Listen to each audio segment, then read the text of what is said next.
Hey guys, मेरा नाम है अभिषेक रॉय। आप देख रहे हो ज्ञान रूप। तो जो मैंने वीडियो डाला था कल जेईई मेन के इंपॉर्टेंट डेट्स के बारे में, उसमें बहुत ज़्यादा आप लोग की रिक्वेस्ट आए कि भैया इस एग्जाम का ए टू जेड इन्फॉर्मेशन वाला वीडियो लाओ। तो आज के इस वीडियो में जेईई मेन के जो पेपर 1 होने वाला है, यानी कि बीटेक या बीई के लिए जो पेपर होने वाला है, उसके बारे में ए टू जेड इन्फॉर्मेशन देने वाला हूँ। इस वीडियो के बाद इस टॉपिक पर आपको कोई और वीडियो देखने की जरूरत नहीं है। अगर अभी तक आपने चैनल सब्सक्राइब नहीं किया तो सब्सक्राइब करके बेल आइकन जरूर क्लिक कर लो। और हाँ, अगर जो भी मैं इसमें डिस्कस करने वाला हूँ वो नोट्स चाहिए या पीडीएफ चाहिए तो आप मेरा चैनल ज्वाइन कर सकते हो। आपको ज्ञान रूप पे अपलोड होने वाले हर एक वीडियो का डिटेल एनालिसिस पीडीएफ मिलने वाला है। अगर आप चैनल ज्वाइन करके मेंबर बन जाते तो डेफिनेटली मेंबर बनो, आपको बहुत बेनिफिट मिलने वाला है। तो सबसे पहले थोड़ा सा आप लोगों को ओवरव्यू दे दूं जेईई मेन एंट्रेंस एग्जाम के बारे में। इसके थ्रू जो है ना 31 एनआईटी में एडमिशन मिलता है, उसके अलावा 25 ट्रिपल आईटीज में भी एडमिशन मिलता है और 28 जीएफटीआई में भी एडमिशन मिलता है। जी हाँ, इसके अलावा ये एग्जाम जो है ना, ये प्राइमरी टिकट है जेईई एडवांस में बैठने के लिए। अगर इसमें आप एपीयर नहीं होते तो जेईई एडवांस में आप एपीयर नहीं हो पाओगे। इसीलिए इस एंट्रेंस एग्जाम का सिग्निफिकेंस बीटेक स्टूडेंट्स के लिए बहुत ही ज्यादा हाई है।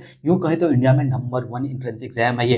बात करते हैं सबसे पहले इसके डेट से बात स्टार्ट करते हैं, आगे चल के एग्जाम पैटर्न, एलिजिबिलिटी वगैरह के बारे में बात करेंगे। तो जैन सेशन की डेट की बात करूं तो फॉर्म जो है अभी ऑन गोइंग, यानी कि 28 तारीख से ही फॉर्म फिल किया जा रहा है अक्टूबर के। लास्ट डेट की बात करूं तो 22 नवंबर इसका लास्ट डेट रहने वाला है। रात के 9 बजे तक आप जो है फिल कर पाएंगे। पेमेंट की बात करूं तो पेमेंट की लास्ट डेट भी 22 नवंबर ही रहने वाला है, बट रात के 11:50 तक आप पेमेंट कर सकते हैं। तो ये मत कोशिश करना कि 11 बजे ही पेमेंट करना शुरू करें, जल्दी से जल्दी फॉर्म फिल कर लो। अब बात करें करेक्शन फैसिलिटी कब से ओपन हो रहा है, तो इसका डेट अभी नहीं आया है, वो एनटीए बोला कि बाद में रिलीज करेंगे।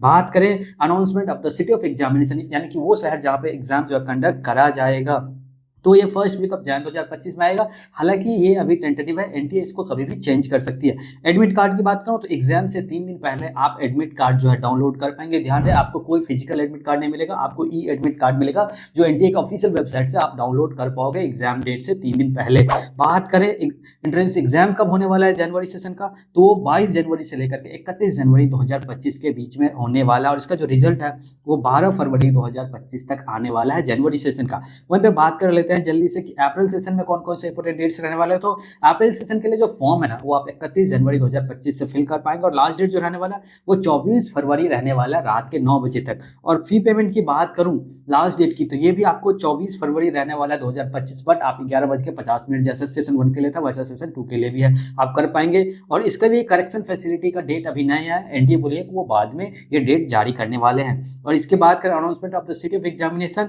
तो ये सेकेंड वीक ऑफ मार्च 2025 में होने वाला है। एडमिट कार्ड अगेन आप एग्जाम से 3 दिन पहले डाउनलोड कर पाएंगे। बात करें कि अप्रैल सेशन में एग्जाम की कौन कौन से डेट्स रहने वाले हैं, तो 1 अप्रैल से लेकर के 8 अप्रैल 2025 के बीच में इसका एग्जाम जो कंडक्ट करा जाएगा। हालांकि एनडीए ने कहा कि ये अभी टेंटेटिव डेट है, वो इसमें चेंज भी कर सकते हैं, बट जब तक चेंज नहीं होता यही ऑफिशियली डेट आपको मानना पड़ेगा। और इसका जो रिजल्ट है ना, वो 17 अप्रैल 2025 तक जारी कर दिया जाएगा अप्रैल सेशन के लिए। अब बात कर लेते हैं इस एंट्रेंस एग्जाम के कुछ हाइलाइट्स के बारे में। तो एंट्रेंस एग्जाम के नेम की बात करूं तो जेईई मेन इसका शॉर्ट फॉर्म है, इसका जो फुल फॉर्म होता है वो होता है ज्वाइंट एंट्रेंस एग्जामिनेशन। अब बात करें कंडक्टिंग बॉडी की, तो नेशनल टेस्टिंग एजेंसी यानी कि एनटीए इसको कंडक्ट करती है। लेवल ऑफ एग्जाम की बात करूं तो ये अंडर ग्रेजुएट लेवल का एंट्रेंस एग्जाम होता है। फ्रीक्वेंसी की बात करूं, जैसे मैं आपको बता चुका हूं, साल में 2 बार कंडक्ट कराया जाता है, जनवरी सेशन में और अप्रैल सेशन में। बात करें एग्जाम के मोड का, तो ऑनलाइन मोड में होता है, कंप्यूटर बेस्ड टेस्ट यानी कि सीबीटी मोड में होता है। ध्यान रहे कि आईबीटी मोड अलग होता है और सीबीटी मोड अलग होता है। यहाँ पे सीबीटी मोड में एग्जाम कंडक्ट कराया जाता है। इसका मतलब यह है कि आपको एनटीए ने जहां पे भी एग्जाम सेंटर बनाया हो वहां जाकर के कंप्यूटर के थ्रू ऑनलाइन एग्जाम देना होगा। आप ऑनलाइन सुन के ये मत सोचना कि घर बैठे एग्जाम में दे सकता हूं, ऐसा नहीं कर सकते आप। बात करें टोटल नंबर ऑफ रजिस्ट्रेशन का, अप्रोक्सीमेटली 10 लाख स्टूडेंट्स जो है इस बार रजिस्ट्रेशन करवाने वाले हैं जेईई मेन 2025 के लिए। बात करें इसके थ्रू कौन कौन से कोर्स ऑफर करे जाते हैं, तो बीटेक और बीई का कोर्स जो है ऑफर करा जाता है। ड्यूरेशन की बात करूं एग्जाम का, तो 3 घंटे का एंट्रेंस एग्जाम होता है, बट वहीं पे अगर यदि आप पीडब्ल्यूडी कैटेगरी में हैं तो आपके लिए जो है 4 घंटे का टाइम रहने वाला है इस एंट्रेंस एग्जाम के लिए। टोटल नंबर ऑफ क्वेश्चंस और मार्क्स की अगर मैं बात करूं तो 75 क्वेश्चंस पूछे जाते हैं 300 मार्क्स के। एग्जाम की बात करूं तो इस एंट्रेंस एग्जाम को 13 अलग अलग लैंग्वेजेस में जो है कंडक्ट कराया जाता है, जिसमें जो है इंग्लिश और हिंदी तो सभी एग्जाम सेंटर्स पे होता ही होता है। इसके अलावा रीजनल लैंग्वेजेस में भी ये कंडक्ट कराया जाता है। इस पे आगे मैं डिटेल में आपको बात बताने वाला हूँ। नंबर ऑफ टेस्ट सिटीज की बात करूं तो 290 इंडियन सिटीज में जो है जेईई मेन 2025 का एंट्रेंस एग्जाम कंडक्ट होने वाला है, और इंडिया के बाहर ये 20 एग्जाम सेंटर्स में जो है कंडक्ट कराया जाएगा।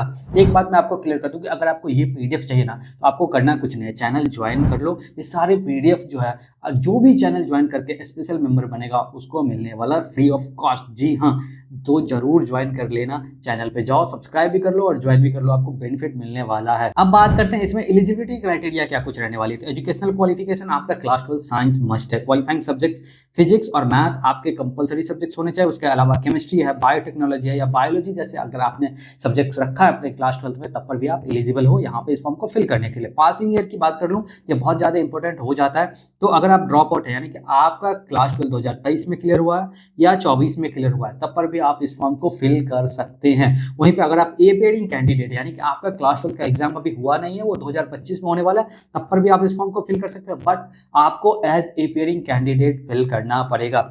एज लिमिटेशन की बात करूं तो एज सच यहाँ पे कोई एज की लिमिटेशन नहीं है। बट एक बात मैं आप लोगों को क्लियर कर दूं कि अगर आप ड्रॉप आउट हैं बट आपका क्लास 12 2022 में क्लियर हुआ है या उससे पहले आप पास आउट हुए हैं, तो आप जो है एलिजिबल नहीं है इस फॉर्म को फिल करने के लिए। इसके साथ ही एक बात मैं आपको और मस्ट क्लियर कर दूं कि ये जो एलिजिबिलिटी क्राइटेरिया मैं आप लोगों को बता रहा हूं ना, ये लागू नहीं होता है आईआईटी में, एनआईटी में, ट्रिपल आईटी में या जीएफटीआई में। जी हाँ, उनके अपने अलग एलिजिबिलिटी क्राइटेरिया होती है। तो अगर आपको ये जानना है कि आईआईटी में क्या कुछ एलिजिबिलिटी है, एनआईटी में क्या कुछ है, ट्रिपल आईटी में क्या कुछ है, तो डेफिनेटली कमेंट सेक्शन में कमेंट करो। तो जितना ज़्यादा कमेंट आएगा तो मैं उस टॉपिक पे वीडियो बना दूंगा। अब आगे बात करते हैं और बात करते हैं कि क्या कुछ एप्लीकेशन फॉर्म फी यहाँ पे लगता है। हालांकि ये मैं दूसरे वीडियो में भी बता चुका हूँ, पर यहाँ पे मैं क्लियर कर दूँ कि जनरल कैटेगरी मेल में आपको 1000 रुपये का लगेगा और फीमेल में 800 रुपये का। ईडब्ल्यूएस और ओबीसी एनसीएल में मेल में आपको 900 रुपये का और फीमेल में 800 रुपये का। एससी एसटी पीडब्ल्यूडी में फीमेल में 500 रुपये का और मेल में भी 500 रुपये का आने वाला, और थर्ड जेंडर में भी 500 रुपये का फॉर्म फी लगने वाला है, जिसको सिर्फ और सिर्फ आप ऑनलाइन मोड में पे कर सकते हैं। इसके लिए आप क्रेडिट कार्ड का यूज करके पेमेंट कर दो, या आप एटीएम कार्ड का यूज करके पेमेंट कर दो, या आप नेट बैंकिंग का यूज करते हो तो उसके थ्रू पेमेंट कर लो, नहीं तो सबसे आसान तरीका यूपीआई से पेमेंट कर दो, आसानी से आपका पेमेंट हो जाएगा। बट एक बात आप ध्यान रखना कि यहाँ पे जो पेमेंट आप जब करेंगे तो आपको सर्विस चार्ज भी अलग से देना पड़ेगा और जीएसटी भी अलग से देना पड़ेगा। ये इनके ऑफिशियल नोटिफिकेशन में मेंशन करा गया है। अब बात करते हैं कि यहाँ पे क्या कुछ एग्जाम पैटर्न रहने वाला है जेईई मेन 2025 में। तो मोड की बात करो तो ऑलरेडी मैं आपको बता चुका हूँ, सीबीटी मोड, यानी कि ऑनलाइन में सीबीटी मोड में इसका एंट्रेंस एग्जाम होने वाला है। ड्यूरेशन की बात करूँ तो 3 आवर्स का ये एग्जाम होता है। सब्जेक्ट्स की बात करूँ तो फिजिक्स, केमिस्ट्री और मैथमेटिक्स से क्वेश्चंस आपको पूछे जाएंगे।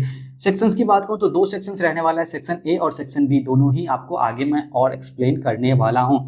टाइप ऑफ क्वेश्चंस की बात करूं तो एमसीक्यू यानी कि मल्टीपल चॉइस क्वेश्चंस भी आपको पूछे जाएंगे और न्यूमेरिकल वैल्यू आंसर एनवीए भी आपको पूछा जाएगा। मल्टीपल चॉइस क्वेश्चंस जो होते हैं उसमें आपको 4 ऑप्शंस होते हैं, उसमें से एक आपको टिक करना होता है, और एनएवी जो होता है उसमें आपको न्यूमेरिकल वैल्यू पुट करना होता है। टोटल नंबर ऑफ क्वेश्चंस की बात करूं तो 75 क्वेश्चंस आपको पूछे जाते हैं इस एंट्रेंस एग्जाम में। वहीं पर टोटल मार्क्स की मैं बात करूं तो यहाँ पे 300 का ये टोटल पेपर जो है वो कंडक्ट कराया जाता है।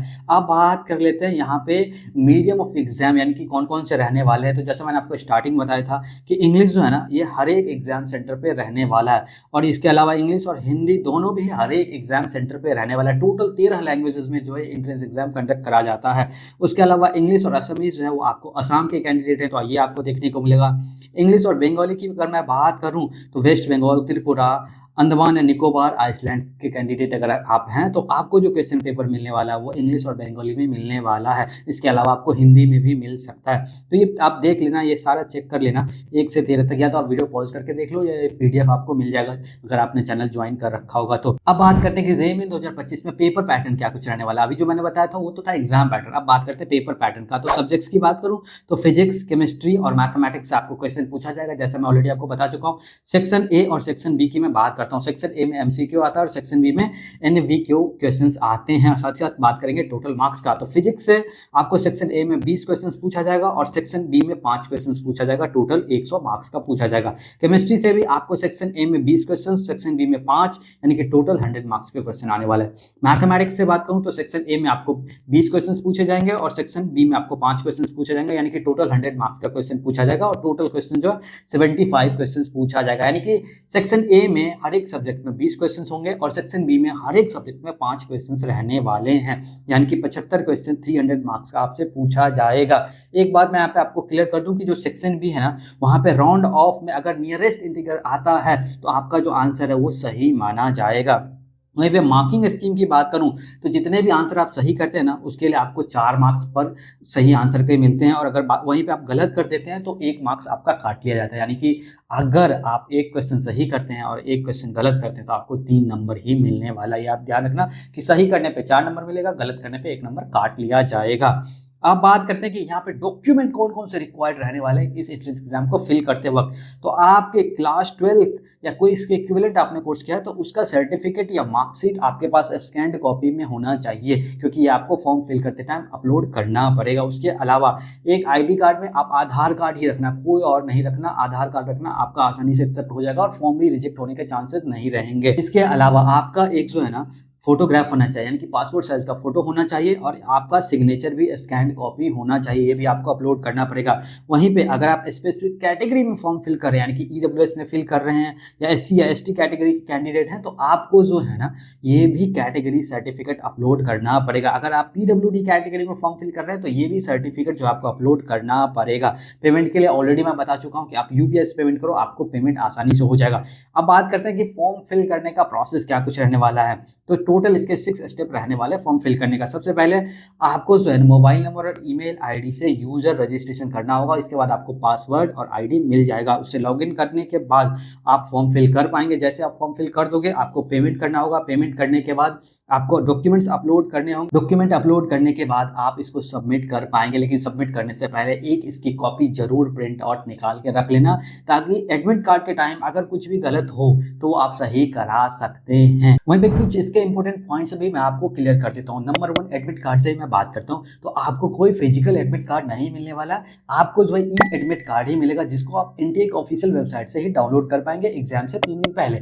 और दूसरी बात की अगर आप एडमिट कार्ड नहीं डाउनलोड कर पा रहे हैं, इसके लिए आप जो ये नंबर दिख रहा है ना, इस पे एनटीए को कॉल कर सकते हैं। जी हाँ, तो आपका अगर कोई ग्रीवेंस होता है कि आपके एडमिट कार्ड में कुछ भी दिक्कत आ गई है, आप डाउनलोड ही नहीं कर पा रहे हैं, तो इसी नंबर पे आप कांटेक्ट करना, तभी जा करके आपको टाइम रहते आपको एक जो है ना ई एडमिट कार्ड जारी कर दिया जाएगा, जिसके थ्रू आप एग्जाम में बैठ पाओगे। कोई और इधर उधर हाथ पैर मारने की जरूरत नहीं है, आसान है। इस नंबर पे कॉल करो, आपका प्रॉब्लम एनटीए सुन करके सॉल्व कर देगा। तो आज के इस वीडियो में बस इतना है। अगर आप किसी और एंट्रेंस एग्जाम का ऐसे डिटेल रिव्यू वीडियो देखना चाहते हो A to Z इन्फॉर्मेशन का, तो उस एंट्रेंस एग्जाम का नाम कमेंट सेक्शन में कमेंट करो। और हाँ, अगर अभी तक आपने चैनल ज्वाइन करके मेंबरशिप नहीं लिया है तो डेफिनेटली चैनल ज्वाइन करो, मेंबर बनो, और ये सारे PDF फ्री में आपको मिलने वाला है वहीं पे।